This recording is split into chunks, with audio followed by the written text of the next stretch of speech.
A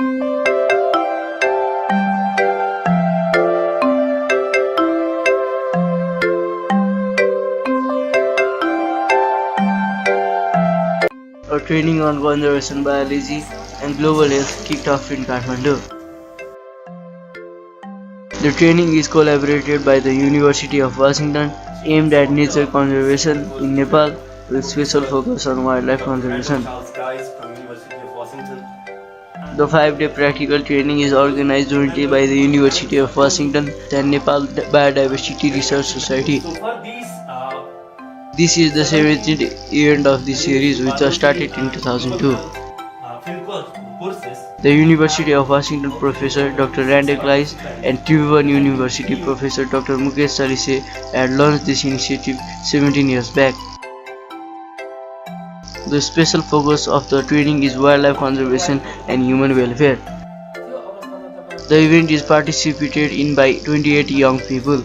They are university students, journalists, and researchers.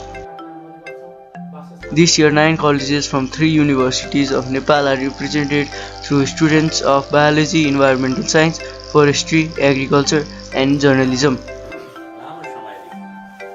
Experts from the United States and Nepal will be devising knowledge on various aspects of wildlife conservation, including wild animal counting, use of geographical positioning system (GPS), rangefinder, camera trapping, darting, radio collaring, and wildlife behavior.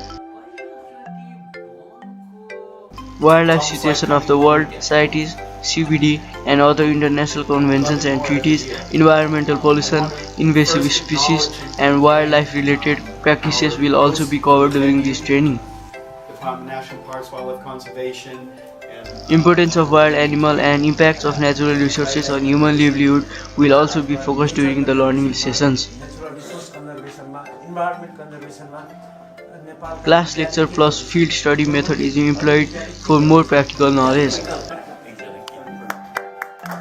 The event was inaugurated jointly by Department of National Parks and Wildlife Conservation Deputy Director General Gopal Bhattrai, Tribhuvan University Associate Professor Deepak Vajirel, University of Washington Professor Dr. Randall Kyes, and Professor Dr. Mukesh Chalise.